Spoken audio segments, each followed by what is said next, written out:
Hey everyone, it's day 16 on my fast. I took some notes today so I could talk about a little bit of things. I know my last few videos I've done have been really short and sweet. Just been doing like accountability videos, but I was thinking today maybe I should, really talk about what's going on with my body. Maybe just for a little bit more educational purposes for those of you who don't know very much about fasting. So I'm going to talk a little bit about a few things that's been going on. I'm going to start with electrolytes. My body is not responding very well to the salt water I've been drinking lately. It's gotten really sensitive to it and it's making me sick. So, you need electrolytes. I think you need them. Yeah, you need them. I started out the fast using two teaspoons of pink Himalayan salt and a teaspoon and a half of no salt in a liter of water, and that was working really good. Didn't have any problems. With that, you should just sip it throughout the day. Don't chug it down, because if you do, it's going to cause problems. It's called a salt flush. It's pretty much you're giving yourself an enema. You're going to have the runs like really bad, and like explosive diarrhea runs, and it's going to be miserable if you drink it all. So anyway, that was going well until the weekend, like my fifth or sixth day, where I went through a detox and it was horrible. I felt like I wanted to die. And then I started getting the runs. I think maybe because I was drinking more salt water than I was before. So I cut down my salts to 1 teaspoon of each and just sip that. Got a little bit better, but by like the 8th or 9th day, I was still kind of having the runs. So the last few days, I haven't really been drinking it. I've had lots of energy. I've had a lot of mental clarity. I've been in a pretty good mood. But every once in a while I'll stand up and I'll get a little bit lightheaded. So I'll take a sip of the salt water and I'll feel better. This morning, I decided I was going to go to CrossFit and work out. And I was like, well, I need electrolytes if I'm going to work out. So I drank some salt water this morning. I only drank about 4 ounces, but it definitely was not a good idea. Not even 5 minutes later, I was on the toilet with the runs and it was miserable.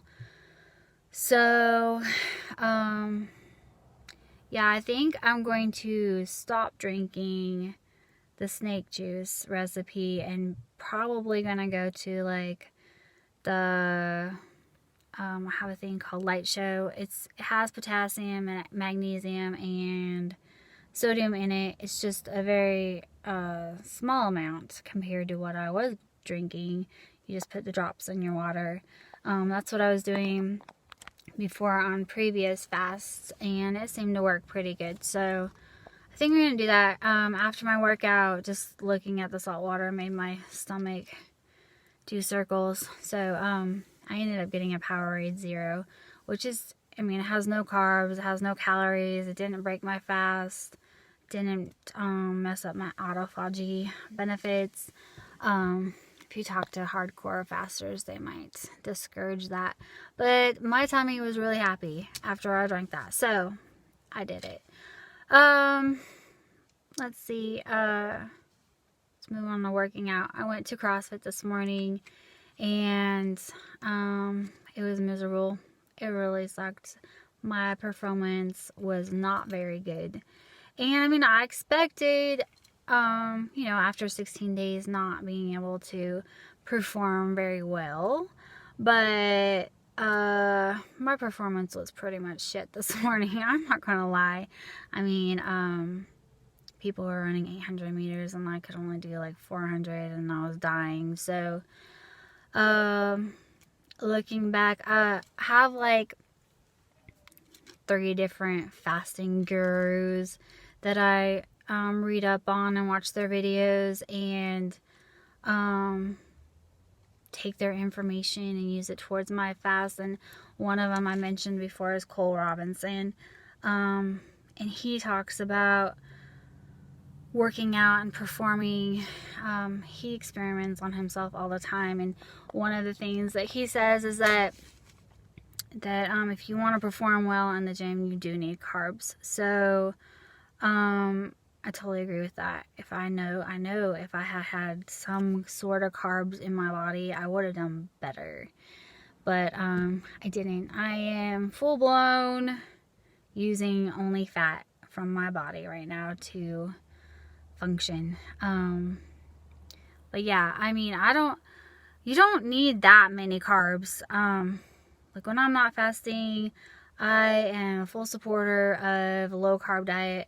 Paleo, whole food, keto, I think they are all awesome ways of living or ways of eating, not just to lose weight, but just to heal your body and to prevent diseases. They are great diets, but they still have carbs in it. So, I mean, that's how I ate before I started fasting, and I did pretty good in the gym. When I wanted to push myself, I could. Today, I could not do it. So, yeah, I think the next month is going to be really hard if I want to keep going to the gym. And I want to keep going to the gym not to speed up my weight loss. That has nothing to do with me going to the gym. The reason why I want to go to the gym is because when I finish this fast, I don't want to be weak. I mean, I know I'm going to lose a little bit of muscle because I'm not going to be able to push myself as hard as I want to in the gym. And, you know, I'm going to lose a little bit of what I have as far as that goes. But I definitely don't want to lose all of it that I've worked up to. So that's my whole point in going to the gym. I also want to say that I'm really lucky to have some coaches there, or trainers, I guess they're coaches, that support my 40-day fast. They've been pretty encouraging. They're not trying to get me to eat. They've been modifying the workouts for me so that I'm not like pushing my limits too hard, and I'm really grateful for that. I'm also like super grateful for the support system that I have. I realized this morning that I have some really great supporters in my life right now. I'm in a couple of fasting groups, and I have some friends that are fasting and that I can just PM. And yesterday was really mentally challenging for me. I have an attachment to food. I love food. I love the way it smells. I love the way it tastes. I love the way it makes me feel. When I'm happy, I want to eat. When I'm sad, I want to eat. When I'm tired, I want to eat. Like, I just want to eat all the time. And yesterday, I was in a mood and I just wanted to eat to comfort myself. And I couldn't. And it was really hard because I couldn't have it.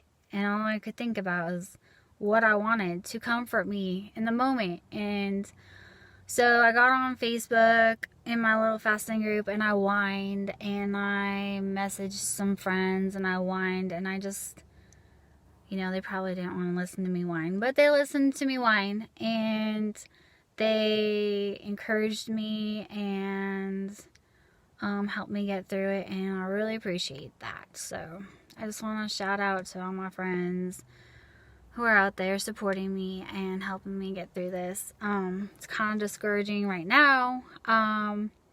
Yeah, I'm on day 16, and it's really an awesome achievement for me to go 16 days. But then when I look at how many days I have left, it's like 24 days, I think. And I'm just like, dang, I've only made it 16 days. How am I going to make it the rest? So, I mean, I know I can do it. It's just that number is bigger than the number I've done right now, so it's just kind of a little bit overwhelming. But I'm almost to the halfway mark, so hopefully like when I get to the halfway mark and I start having the number behind me bigger than the number in front of me, it might be a little bit easier mentally. Hopefully. That's what I'm hoping for. So anyway, I got on the scale this morning and it was 172.8. So I've only lost 14.2 pounds. I was also a little bit discouraged yesterday because the scale's not really moving as fast as I want it to. But I decided to start taking measurements. So I just measured my waist and my belly and my hips yesterday, and then I'm gonna wait a week and then remeasure them and see what the progress with that is in a week. This is another form of measuring how much I'm losing, and we'll see how that goes. Anyway, that's all I have to say today, and hope you guys have a good rest of the day, and I'll check in with you tomorrow.